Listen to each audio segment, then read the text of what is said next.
अव्यक्तवाणी में भी बोला, जो क्रोध करते रहेंगे तो उनसे नहीं मिलेंगे।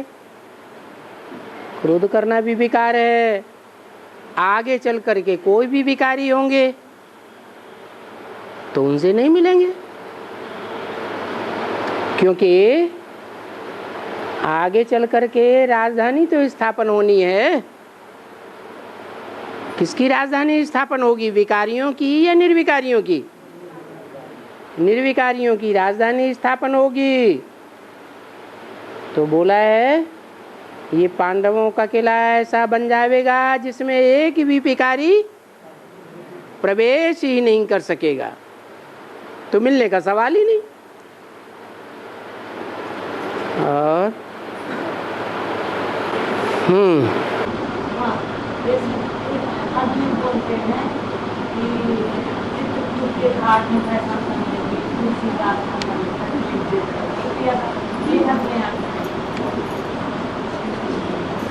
बता दिया ना,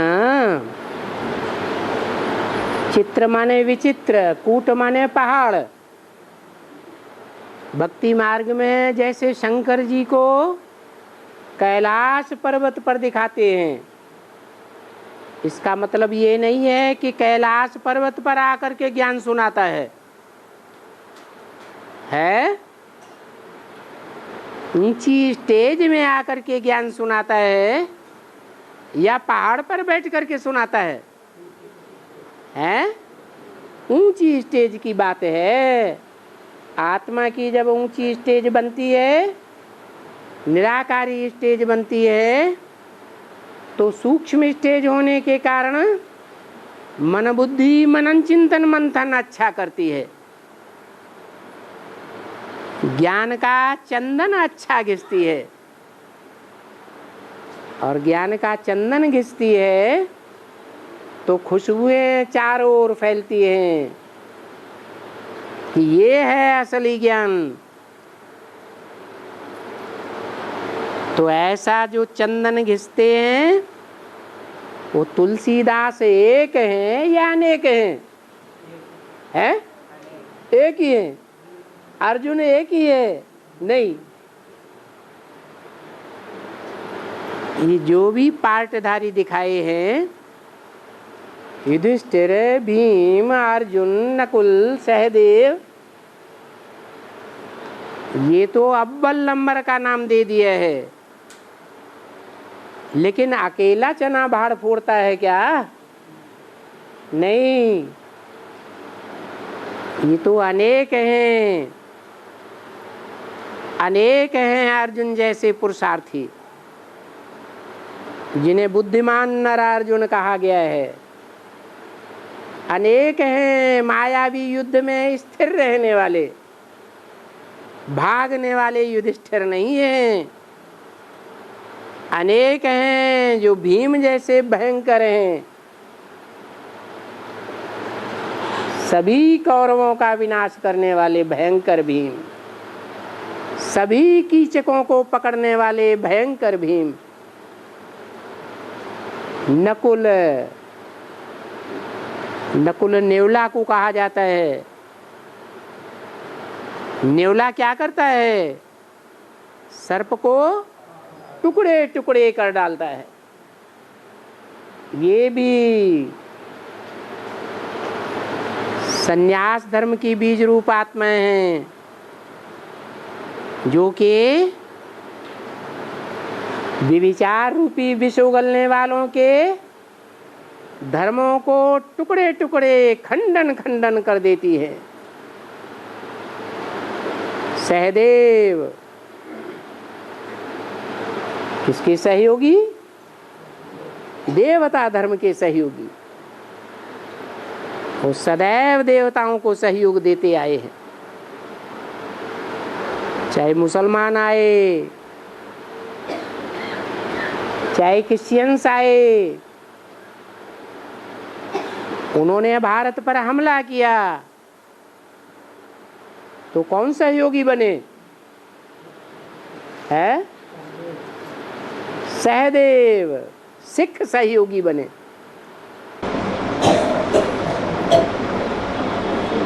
क्रिश्चियंस के राज्य में सिखों ने जितने बलिदान दिए उतने हिंदुओं ने बलिदान नहीं दिए। तो एक सहदेव की बात नहीं है, एक अर्जुन की बात नहीं है, एक तुलसीदास की बात नहीं है। जो चंदन घिसते हैं ज्ञान का, उनको भगवान बाप आकर के विश्व की बादशाही का तिलक देते हैं, नंबरवार पुरुषार्थ अनुसार। और वो चंदन आत्मा की ऊंची स्टेज में ही घिसा जा सकता है। आत्मा की जो नीची विकारी स्टेज में होते हैं उन्हें तो देह ही याद आती है, आत्मा के अनेक जन्म याद नहीं आ सकते, क्योंकि वो अपने लिए मनन चिंतन मंथन ही नहीं कर सकते। और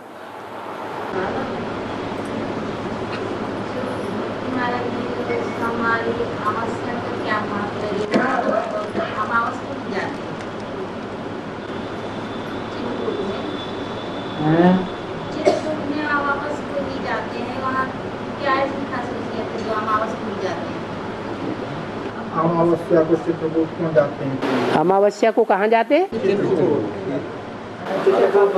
चित्रकूट में जाते हैं। हाँ हाँ, उसकी क्या खास बात है कि अमावस्या को ज्यादा भीड़ होती है? वहाँ मेला लगता है। अमावस्या को चंद्रमा की क्या हालत होती है? रोशनी में होता है कि पूरा अंधेरे में आ जाता है, पूरा अंधेरे में आ जाता है। तो ज्ञान चंद्रमा कौन है?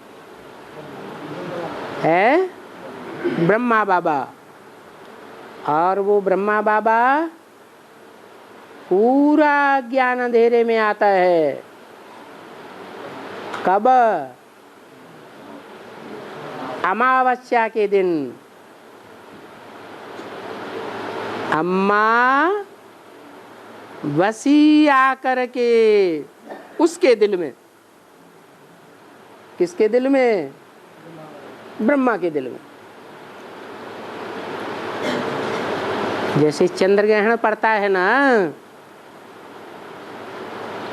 तो जब चंद्र ग्रहण पड़ता है तो एक तरफ सूर्य होता है, बीच में पृथ्वी होती है, धरणी माता अम्मा, और तीसरी तरफ चंद्रमा होता है। सूर्य की रोशनी की परछाया पृथ्वी के द्वारा किसके ऊपर पड़ती है? चंद्रमा के ऊपर पड़ती है। तो चंद्रमा किसके परछाए में आ गया? पृथ्वी के, धरती माता के परछावे में आ गया। वो ज्ञान चंद्रमा ब्रह्मा जब धरती माता के परछावे में प्रभाव में आ जाता है, तब घोर अंधेरे में आ जाता है। ऐसी घोर अंधेरी रात्रि में फिर राम वाली आत्मा सन 76 में ज्ञान सूर्य बनकर प्रत्यक्ष होती है। विदेशियों के द्वारा प्रत्यक्ष होती है या स्वदेशी भारतवासियों के द्वारा प्रत्यक्ष होती है? विदेशियों के द्वारा प्रत्यक्ष होती है। 4 आत्माएं प्रत्यक्ष होती है, राम लक्ष्मण भरत शत्रुघ्न। उनको शास्त्रों में दूसरा नाम दिया है सनातन सनंदन सनत कुमार। उनमें एक राम वाली आत्मा है, देवी देवता सनातन धर्म का बीज, जो ज्ञान सूर्य है। ज्ञान सूर्य प्रगटा, अज्ञान अंधेर विनाश। तो जो पहले सूर्यवंशी बच्चे हैं उनका अज्ञान अंधेर विनाश होता है नंबरवार। कि चंद्रमा को फॉलो करने वालों का विनाश होता है, अज्ञान अंधकार है। सूर्यवंशियों का सन 76 से अज्ञान अंधकार विनाश होना शुरू होता है। लेकिन वो विदेशी बच्चे हैं जो ज्ञान सूर्य को पहचानते हैं या स्वदेशी हैं? विदेशी हैं। और विदेशी लोग ज्ञान सूर्य के प्रत्यक्ष होना यानी ऊपर आना अर्थात अंधेरे से उजाले में आना, दिन की शुरुआत कितने बजे से मानते हैं? रात्रि के 12 बजे से। रात्रि के 12 बजे घोर अंधकार होता है, जैसे कि अमावस्या की रात। तो ज्ञान चंद्रमा पूरे अंधेरे में आ जाता है। अंधेरे में आना माना किसके प्रभाव में आ जाता है? धरणी माताओं के, कन्याओं माताओं, ब्रह्मा कुमारियों के प्रभाव में आ जाता है। अमावस्या की रात हो जाती है। उस समय राम वाली आत्मा, जिसके लिए मुरली में बोला है, अपने अपने शास्त्रों में अपनी अपनी कथाएं लिख दी हैं। इसका मतलब रामायण किसने लिखी? तुलसीदास ने लिखी। तुलसीदास वाली आत्मा कौन सी आत्मा हुई? राम वाली आत्मा हुई। वो राम वाली आत्मा ज्ञान सूर्य सन 76 में प्रत्यक्ष होता है। उस समय वो चित्रकूट पर ज्ञान का चंदन घिसता है। माना क्या मतलब हुआ? ज्ञान योग की ऊंची स्टेज में पहुंच जाता है और उस ऊंची स्टेज में भक्ति मार्ग में नाम दिया है चित्रकूट। तो उस समय से मेला लगना शुरू होता है। इसलिए यादगार बनी हुई है। जब ज्ञान चंद्रमा पूरे अंधेरे में आ जाता है तब वो ज्ञान सूर्य प्रत्यक्ष होता है, जिसको विदेशी लोग पहले पहचानते हैं। कौन कौन विदेशी? भरत, लक्ष्मण और शत्रुघ्न। भरत हुआ इस्लाम धर्म का बीज, लक्ष्मण हुआ बौद्ध धर्म का बीज और शत्रुघ्न हुआ क्रिश्चियन धर्म का बीज। ये 3 ही आत्माएं होती हैं जो विशेष रूप से उस ज्ञान सूर्य को पहचान पाती हैं नंबरवार। हाँ,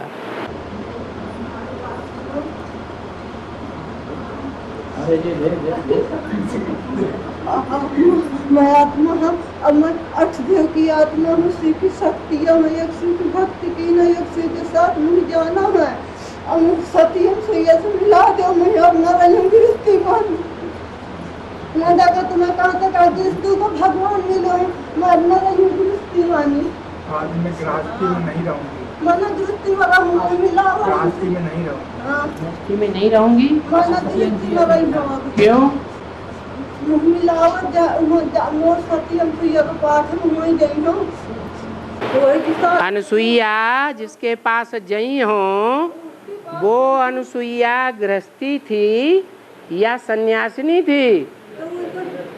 गृहस्थी थी ना। अनुसुईया ने अपनी पति की सेवा करने की बात छुड़वाने की सीता को बात बताई या पति की सेवा करने की बात बताई? पति कैसा भी हो उसकी सेवा करनी है। ये 63 जन्मों के हिसाब किताब हैं कि कोई को स्त्री चोला मिलता है और कोई को पुरुष चोला मिलता है। कलयुग के अंत में जो भी पुरुष चोले होते हैं वो होते ही हैं सुख भोगने वाले, दूसरों का ध्यान नहीं रखते हैं। और कन्याएं माताएं होती हैं सुखदाई।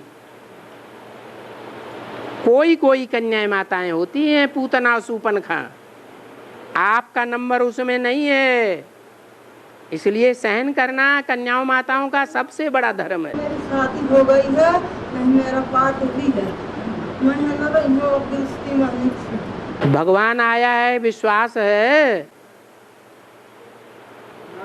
विश्वास है तो धीरज धर मनुआ धीरज धर। ये किसने बोला? शिव बाबा ने बोला। तो धैर्य धारण करो। माताएं तो सभी दुखी हैं कि आप अकेली दुखी हैं? हैं? आप अकेले दुखी हैं माता, और कोई माताएं दुखी नहीं है?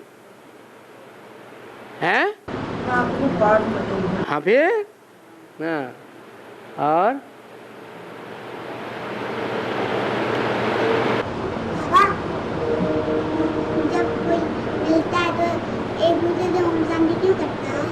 जब कोई मिलते हैं, जब मिलते हैं तो याद दिलाते हैं, ओम माने आत्मा, शांति माने शांत रहे। याद दिलाते हैं कि तुम देह नहीं हो, हम देह नहीं हैं, क्या है? आत्मा है, शांत रहो। आत्मा का स्वधर्म है शांत। और ऊपर से कहते हैं ओम शांति, लेकिन अंदर से आत्मा शांत नहीं होती है। ऊपर से लोग ओम शांति कहते हैं, लेकिन अंदर से संकल्प का टकराव होता है अपने। तो वो बाबा बताते हैं, जो अंदर से एक और बाहर से दूसरा है, ऐसा इस ब्राह्मण परिवार के लिए बहुत खौफनाक, खतरनाक है। दूसरों को बोलता है ओम शांति, आत्मा आत्मा, भाई भाई, हम हैं आत्मा, तुम हो आत्मा, आपस में भाई भाई। कितने गीत गाते हैं। तो वो अंदर का गीत गाते हैं या बाहर का गीत गाते हैं? अंदर का गाते हैं, बाहर का गीत गाते हैं। ऐसे बाहर के एक और अंदर के दूसरे, वो मेरे को प्राप्त नहीं कर सकते।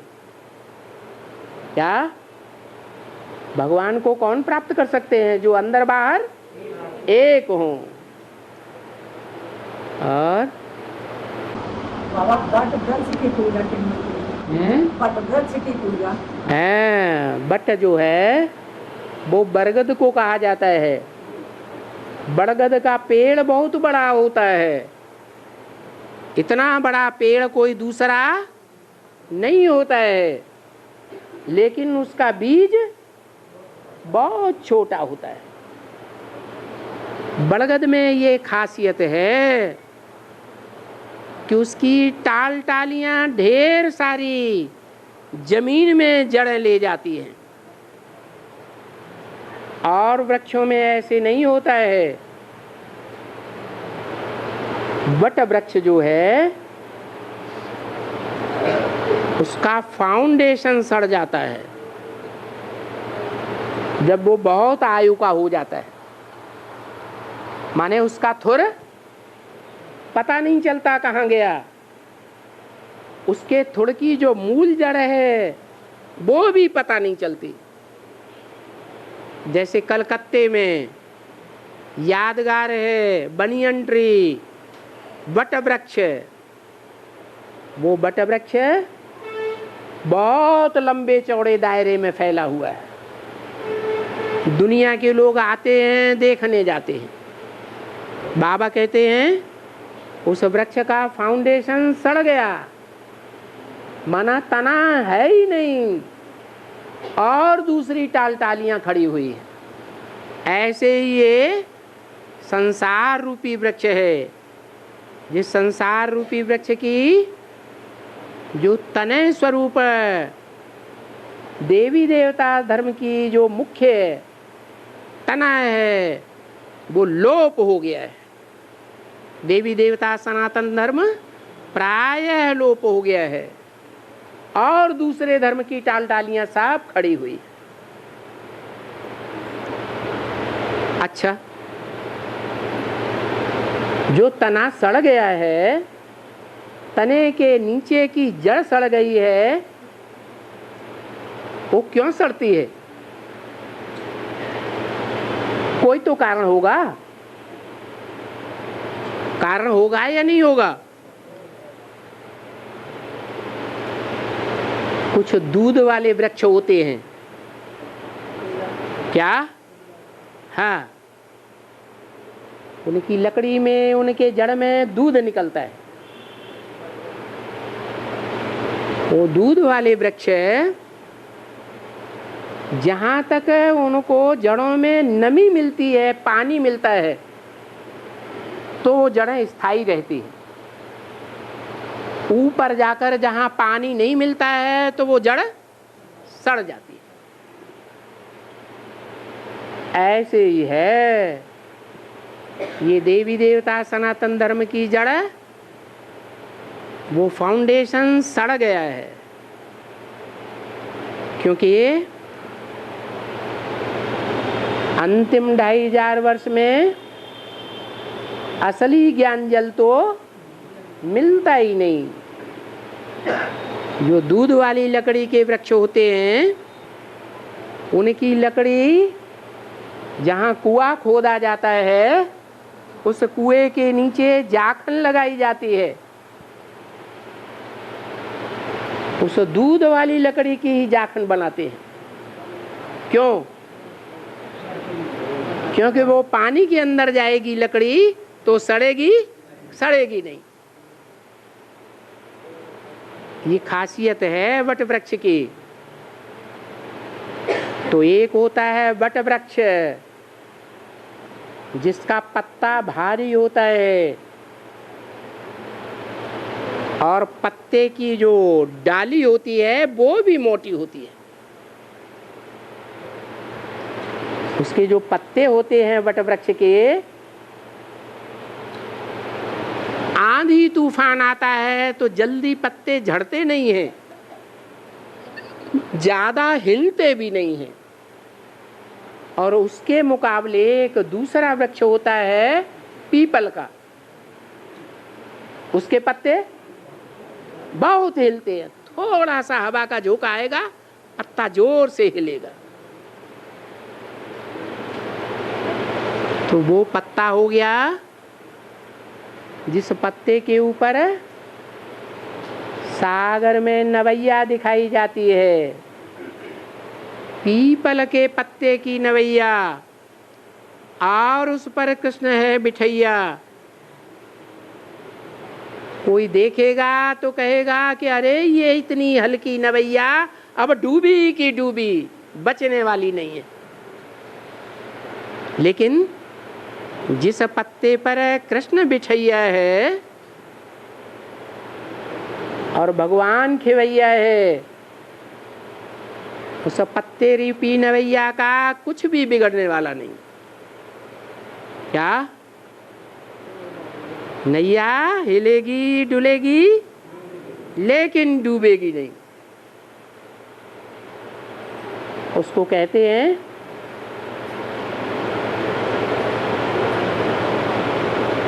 ब्रह्मदेव। क्या कहते हैं? ब्रह्मदेव माने ब्रह्मदेव, माना वो जगदम्बा रूपी पीपल का पत्ता है जिस पर ब्रह्मा की सोल प्रवेश करती है। वो ही जगदम्बा जब तमो प्रधान बनती है तो ब्रह्मा रूपी ज्ञान चंद्रमा उस महाकाली के मस्तक पर दिखाया जाता है। तो वो वटवृक्ष का पत्ता नहीं है, वो ब्रह्मा रूपी पत्ता है। ब्रह्मा उस आत्मा में प्रवेश होता है, जगदम्बा में। जो थोड़ा भी हवा का झोंका आता है, माया का झोंका आता है और पत्ता जोर से हिलता है। तो ये अपोजिट वृक्ष हैं, एक पीपल का वृक्ष और दूसरा वट वृक्ष। बाबा जब आत्मा निकल जाती अपने करण में बुलावत तो आत्मा आवती। पहले जब ब्राह्मण पवित्र होते थे तो उन पवित्र ब्राह्मणों में आत्मा आती थी। अभी तो ब्राह्मण ही अपवित्र हैं। 500 साल पहले तुलसीदास ने ही लिख दिया था, भय वर्ण संकर सबय। क्या सबय माने सब धर्म के, सब वर्णों के, सभी जाति के वर्ण संकर हो गए। सभी जातियां मिक्स होकर के एक हो गई। कोई ब्राह्मण नहीं रहा, कोई शूद्र नहीं रहा, सब पतित हो गए। और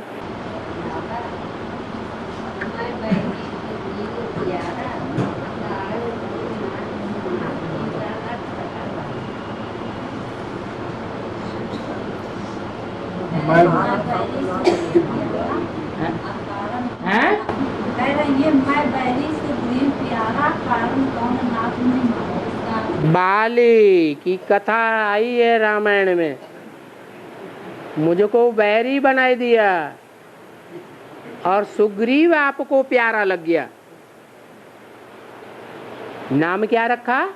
सुग्रीव। ग्रीव गले को कहा जाता है। सु माने सुंदर,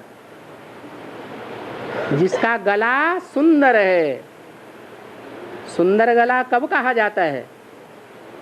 गले में से क्या निकलता है? आवाज निकलती है। कोयल का गला अच्छा माना जाता है और कौवे का गला खराब माना जाता है। तो वो सुग्रीव प्यारा है। क्या? प्यारी प्यारी भाषा बोलने वाला जो सुग्रीव है, सुंदर गले वाला, वो आपको प्यारा हो गया। क्या?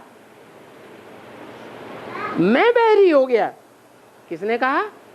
बाली ने कहा। अब सुग्रीव कौन हुआ? जिसके मुख से मीठी मीठी आवाज निकली। बताओ, ब्राह्मणों की दुनिया में कोई सुग्रीव है? अरे कोई हुआ या होगा? कौन हुआ? ब्रह्मा बाबा जितना मीठी भाषा बोलते थे, उतना मीठा कोई ने नहीं बोल पाया। चाहे बैरी ही सामने क्यों ना आ जाए, हत्या करने वाला हत्यारा ही सामने क्यों ना आ गया हो, उसके सामने भी कड़वा वचन बोला या मीठा बोला है? मीठा वचन। तो वो सुग्रीव प्यारा हो गया। किसको? किसको? शिव बाबा को। रामायण में जो राम को भगवान बताया है, वो राम भगवान है क्या? या शिव बाबा की बात है? शिव बाबा की बात है। भागवत में जो कृष्ण की बात है, वो शिव बाबा की बात है। शिव बाबा की कथा कहानी है या कृष्ण की कथा कहानी है? शिव बाबा की कथा कहानी है। तो ऐसे ही रामायण में बाली ने बोला कि मैं बैरी हो गया और सुग्रीव आपका प्यारा हो गया। क्या कारण है जो मुझे आपने मार दिया? यज्ञ के आदि में बुद्धि ले जाओ। दोनों आत्माएं मौजूद थी। कौन कौन है? संसार रूपी जंगल में दोनों आत्माएं मौजूद थी। बाली भी था और सुग्रीव भी था। कौन मारा गया है? बाली मारा गया। तो जो मारा गया उसने प्रश्न किया, मैं बैरी बन गया भगवान का, शिव बाबा का, मेरी हत्या हो गई। मुरली में आया है, क्या आया है? लाश को भी गुम कर दिया। तो किसकी लाश गुम हो गई है? वो ही राम वाली आत्मा की लाश गुम हो गई। वो ही बाली हो गया, जिसके लिए गाया जाता है कि बाली का जो सामने आकर के युद्ध करता था, अर्थात सामना करता था, उसकी आधी ताकत वो खींच लेता था। शिव बाबा भी मुरली में कहते हैं बाप का कभी भी सामना नहीं करना चाहिए। क्यों नहीं करना चाहिए? हैं? क्यों नहीं करना चाहिए? क्योंकि अगर बाप का सामना करेंगे तो सामना करने वाले की आधी ताकत बाप में चली जाएगी। अच्छा, और ये तो रही पूर्व जन्म की बात। कभी इधर आके बोलता है, कभी वहां भाग जाता है। अपने गुरुजी के पास गया क्या? इधर आके बोल। कभी बीके वाले ब्रह्मा कुमारी सामने आके डायरेक्ट बात नहीं करती हैं, कभी बीके वाले सामने आके हाँ, जैसा गुरुजी ने सिखाया होगा वैसा ही करेंगे ना। हाँ, दुर्गा पूजा क्यों होती है? अरे पहले माता जी पूछ रही हैं, बैठ जा, बाद में। हाँ, पापा ने ऐसे बोला ना कि बाली किसके सामने भी आके मार देता है। आदि की कहानी जैसे बीके वाली और ब्रह्मा कुमारी डायरेक्ट आके बात नहीं करती। हाँ जी, जब मुखिया नहीं सामना नहीं कर पाया तो फॉलोअर कैसे सामना करेंगे? हाँ हाँ, अभी बोले कि परम देव जी ब्रह्मा का पालन, है ब्रह्म माने ब्रह्मदेव। लेकिन वह परम देव जी कहते हैं, परम बाबा जी कहते हैं। यादगार में बहरमपुर नाम भी पड़ा है, ब्रह्मपुर भी नाम पड़ा है। हाँ, परम बाबा जी कहते हैं और परम राक्षस, ये तीन है? परम देव, परम बाबा, परम राक्षस। हाँ, ये परम से तीन नाम क्यों होते?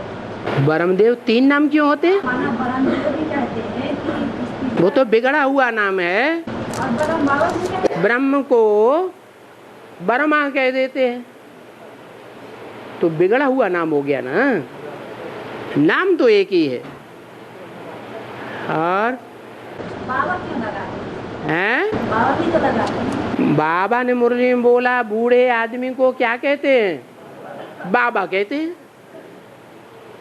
ब्रह्मा बाबा बूढ़े थे ना, इसलिए बाबा थे। लेकिन वो छोटे बाबा थे या बड़े बाबा? हैं? ब्रह्मा बाबा छोटे बाबा और शिव बाबा बड़ा बाबा। दुर्गा पूजा क्यों होती है? दुर्गा पूजा इसलिए होती है कि दुर्गा दुर्गुणों को दूर करती है। अगर दुर्गुणों को दूर न करे तो कौन पूजा करेगा? और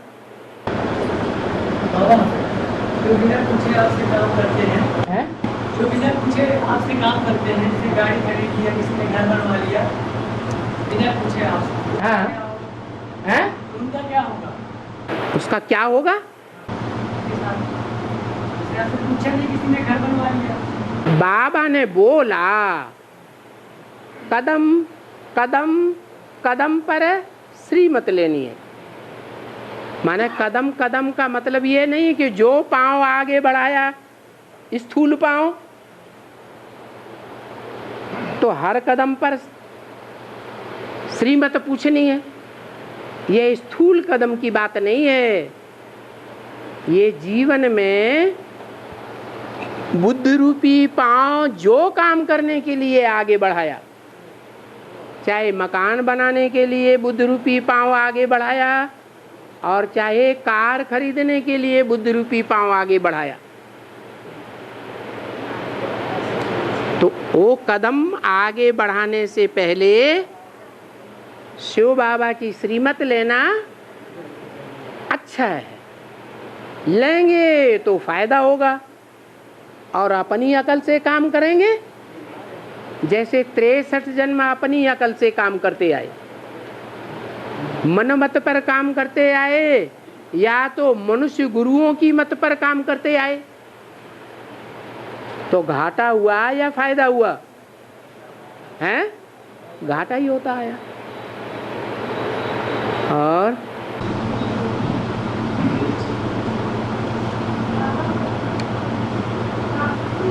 हैं? आपको बताया है कि जब राम जी अपने यज्ञ का आयोजन किया था तो उन्होंने कहा था कि अपने यज्ञ का आयोजन करना बिना पत्नी के अपने यज्ञ का आयोजन नहीं होता।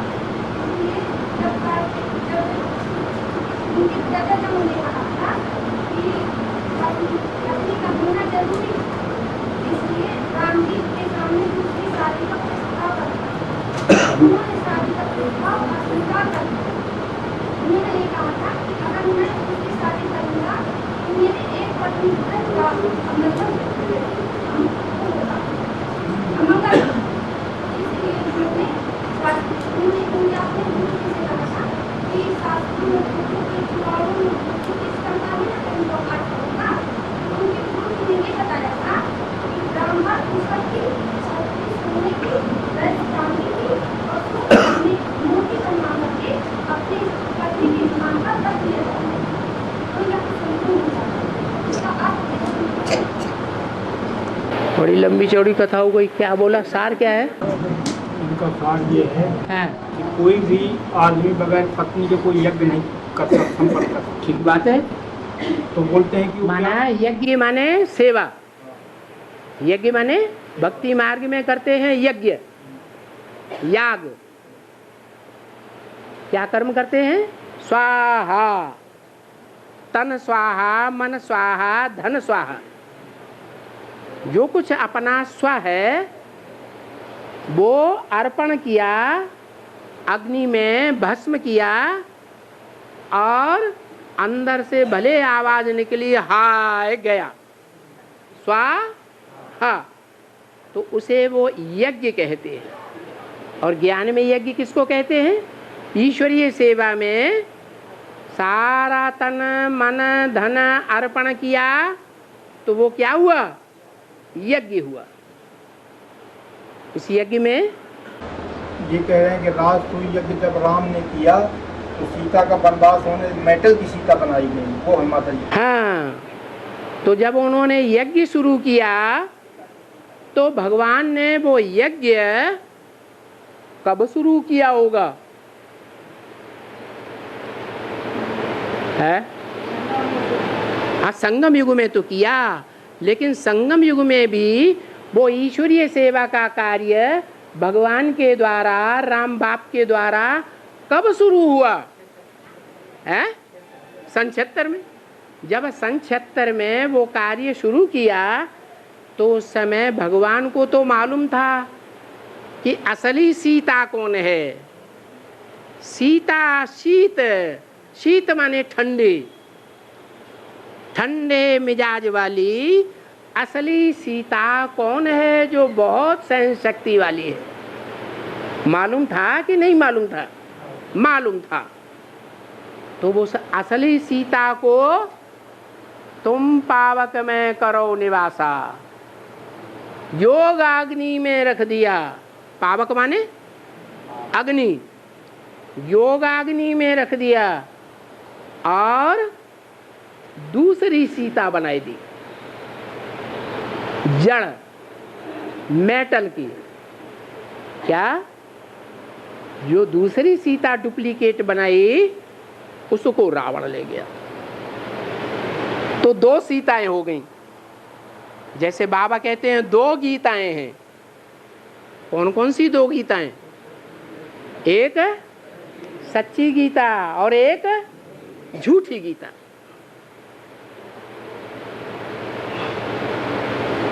कृष्ण किस माता के किस गीता से पैदा होता है? हैं? सच्ची गीता से सतयुग में कृष्ण जन्म लेगा। वो कौन हुई सच्ची गीता? है? कौन हुई? छोटी माँ, जो यज्ञ के आदि में ब्रह्मा बाबा को ज्ञान का जन्म दिया था कि तुम कृष्ण की आत्मा बनोगे सतयुग में। अभी तुम्हारा ब्रह्मा का पार्ट है। सतयुग आने वाला है, कलयुग जाने वाला है। ये ब्रह्मा वाली आत्मा को अपने स्वरूप का ज्ञान हुआ, माने जन्म हुआ। तो जन्मदात्री माता कौन हुई? ब्रह्मा को किसके समझाने से निश्चय हुआ? छोटी माँ के समझाने से निश्चय हुआ। तो वो माता हो गई गीता माता कहो, सीता माता कहो, अव्वल नंबर की गीता सच्ची गीता। और झूठी गीता है? झूठी गीता किसे कहें? वो ज्ञान मार्ग में होती है या भक्ति मार्ग में होती है? भक्ति मार्ग में होती है। शिव आते हैं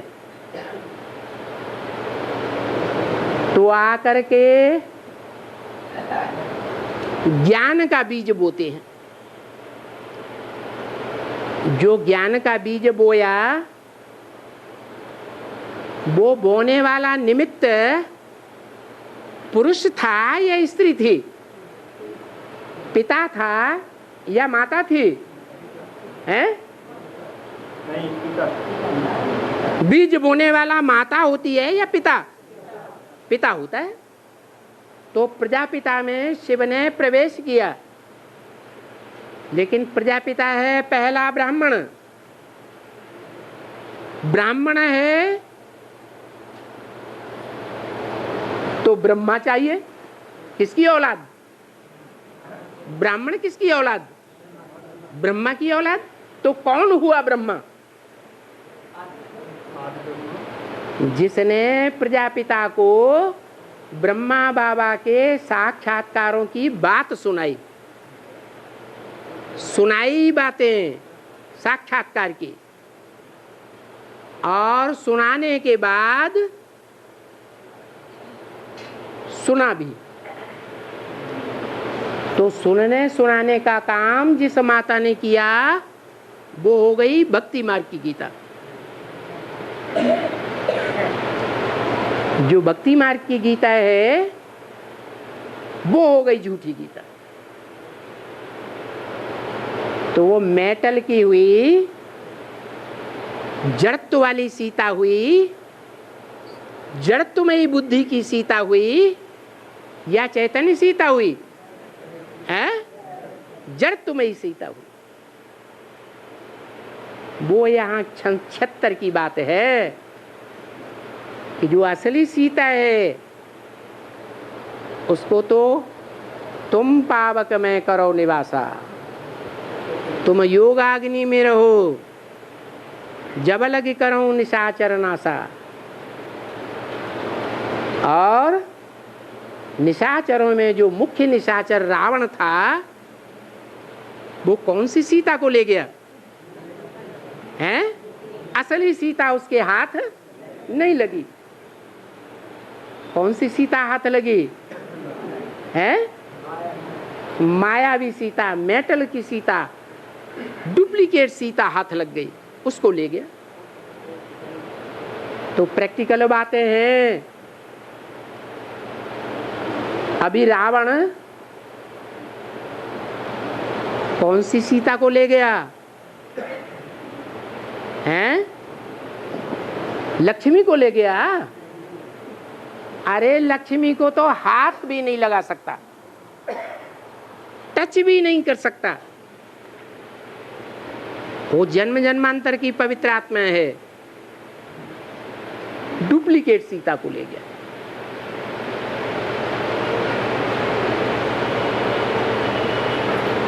और इनकी बात का समाधान हुआ। और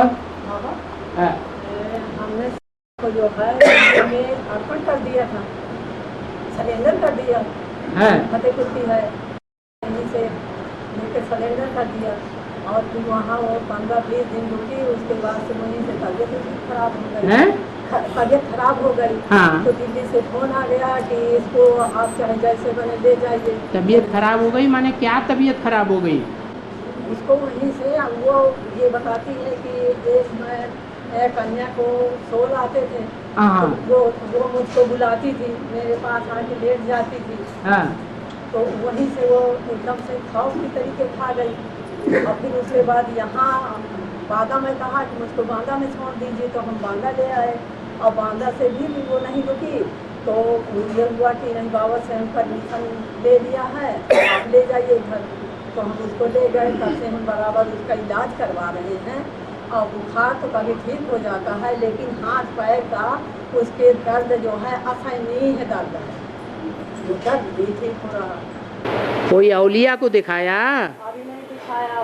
बाबा ने कहा बीमारी आती है जाओ डॉक्टर के पास,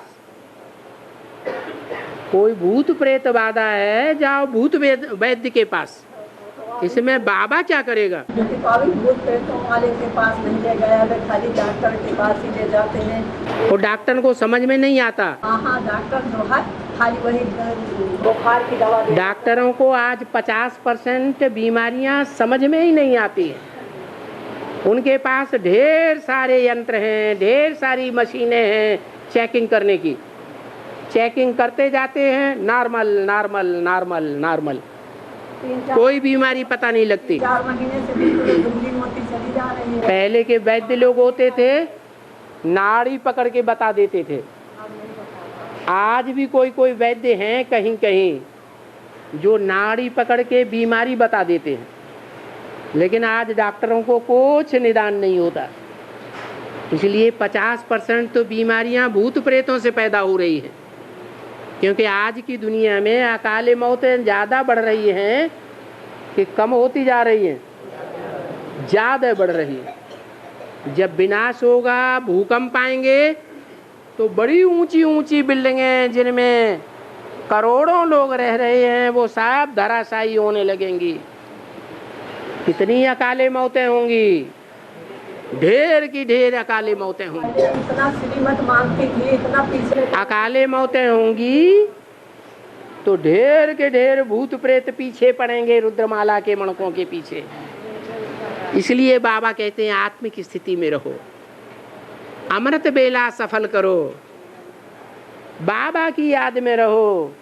कोई सुनता है? नहीं सुनते हैं। तो 10-10, 15-15, ज़्यादा 16 प्रवेश करेंगी। हो सकता है वो प्रवेश करके उनकी हालत खराब करके आप समान बना लेवे, भूत प्रेत बनाए देवे। इसलिए अभी से पुरुषार्थ पक्का करना शुरू कर दो। क्या अगर कोई को भूत बाधा आती भी है तो बाबा से फरियाद करने से कोई फायदा नहीं। अमृत बेला उठो, 1 घंटा रोज बाबा की याद में रह करके उस आत्मा को सच लाइट दो, भूत प्रेत भागेगा। वो कुछ नहीं करना, मस्ती से सो, बाबा करेगा सब कुछ।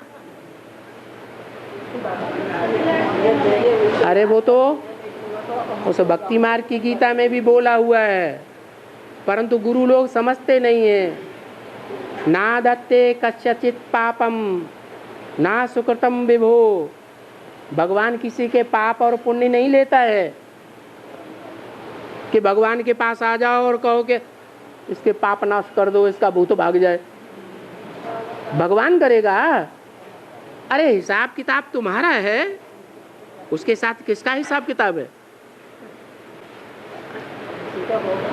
उसका हिसाब किताब है, तुम्हारा है हिसाब किताब? तुम्हारे साथ नहीं है, तुम्हारे साथ हिसाब किताब है, तो उसे पूरा करो। और है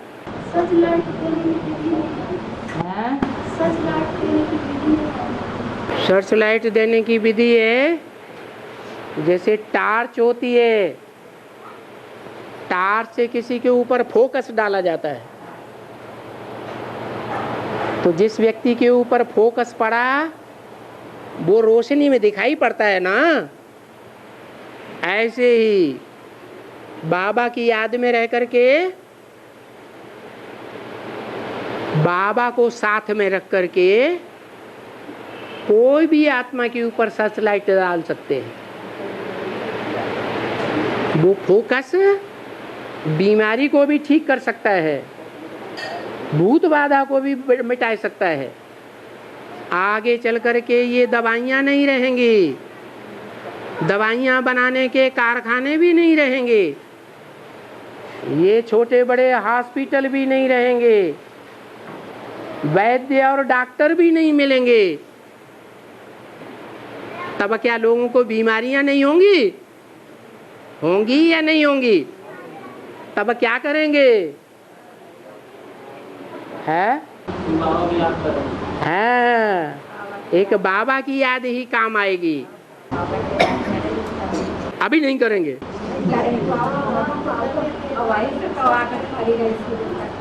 और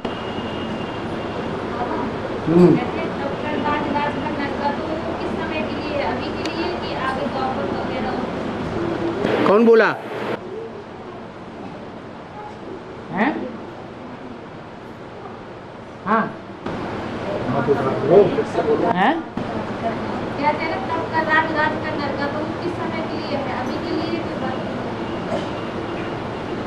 जब ज्ञान में आते हैं तो अच्छी आत्मिक स्थिति में रहते हैं, अच्छी तपस्या करते हैं कि खराब करते हैं पुरुषार्थ है, अच्छा तप करते हैं, तपस्या में अच्छा मन लगता है सतो प्रधान स्टेज में, तो उस याद का फल होता है राजाई मिल जाती है। आत्मिक स्थिति में रहने से, ज्योति बिंदु आत्मा और परमात्मा की याद करने से बुद्धि सूक्ष्म बनती है। बुद्धि की सूक्ष्मता से मनन चिंतन मंथन अच्छा होता है, और जब मनन चिंतन अच्छा होता है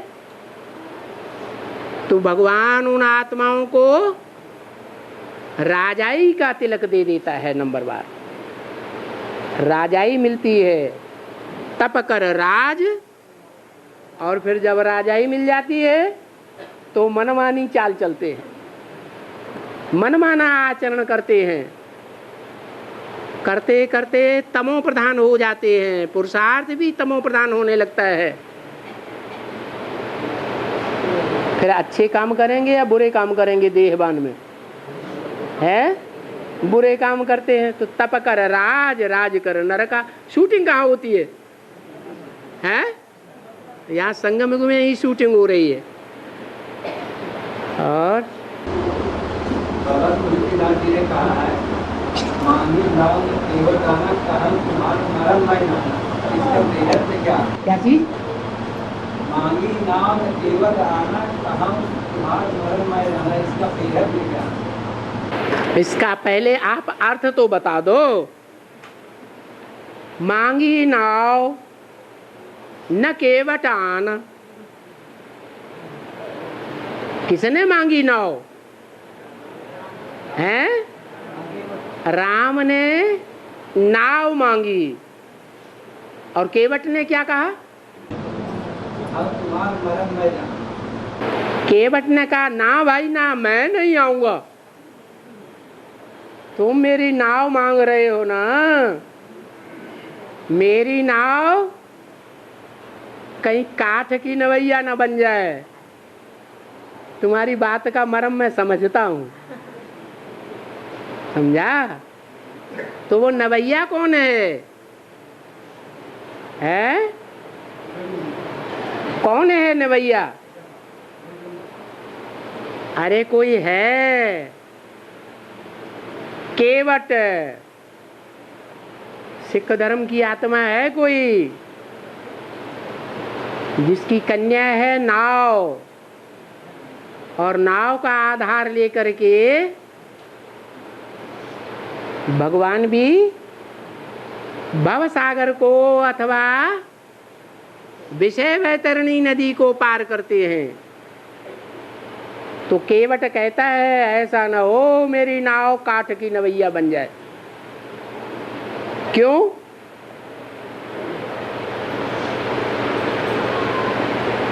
क्यों कहा? कोई पीछे की बात याद आ गई होगी, है? क्या याद आ गई है? तुम तो कोई भी काम कर सकते हो, जादूगर हो। हैं? पत्थर की शिला में पांव मार दो तो क्या बन गई? हैं? नारी बन जाती है। तो कहीं ऐसा ना हो मेरी नाव का ये हाल हो जाए। उसको आशंका थी, आशंका थी माने संशय बुद्धि था या निश्चय बुद्धि था? है? संशय बुद्धि था। संशय बुद्धि विनश्यति। तो उसकी जो नवैया है वो उस नवैया तो उसने दे तो दी, लेकिन नवैया का हाल क्या होता है बाद में? है? क्या हाल होता है? अरे वो काठ की नवैया पार तो कर देती है। कौन है वो काठ की नवैया? हैं? जगदम्बा क्रॉस तो कर देती है। ढेर के ढेर ब्राह्मण एडवांस में निकल पड़ते हैं, लेकिन खुद डूब जाती है। क्या डूब जाती है कि लोगों को लगता है कि डूब गई? लगता है। नवैया हिलेगी डुलेगी लेकिन डूबेगी नहीं। जो एक बार ज्ञान में आ गया, मेरी शरण में आ गया, उसका विनाश नहीं हो सकता। और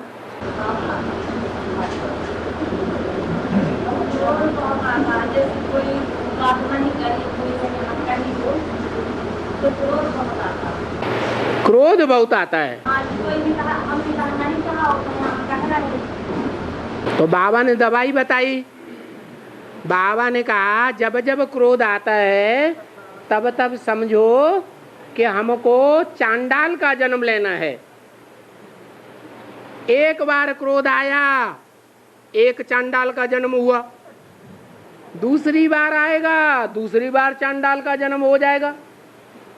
तीसरी बार चौथी बार क्या चांडाल का ही जन्म लेते रहेंगे? लेते रहेंगे? हैं? हैं? अच्छा, अब तो जवाब मिल गया, अब क्या करेंगे? हैं? अब क्रोध को नहीं आने देंगे, 2-3 बार आने देंगे, बिल्कुल नहीं आने देंगे।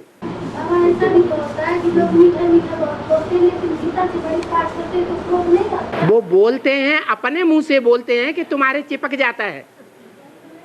कोई गाली देता है, ग्लानि करता है, वो गाली और ग्लानि तुम्हारे चिपक जाती है क्या? चिपक जाती है? नहीं। एक कान से सुनो, दूसरे कान से निकाल दो, सुनी अनसुनी कर दो। Hear no evil. ये मुरली में हियर नो इविल किसके लिए बोला है? समझ ही नहीं पाते। ओ, काठ की नवैया है। अच्छा, कहते हैं भगवान ने गऊएं चराई। गऊएं मनुष्य होती हैं कि जानवर होती हैं? हैं? जानवर बुद्धि है। अच्छा, सीधी सीधी बात भी नहीं समझती। अरे सीधी सी बात बताई, क्या आलतू फालतू बात हो, श्रीमत के बरखिलाफ बात हो, एक कान से सुनो, दूसरे कान से निकाल दो। इविल बात है, हियर नो इविल।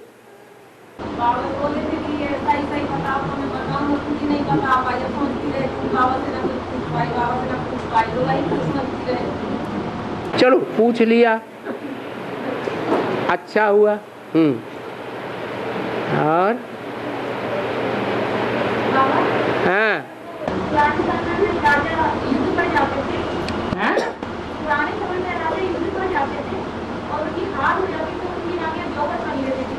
हाँ,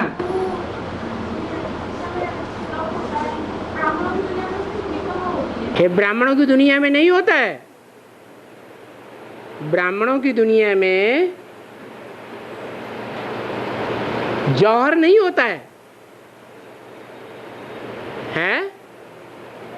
अरे योगाग्नि में बैठती हैं या नहीं बैठती हैं? तो वो ही योगाग्नि जौहर है। ओम शांति।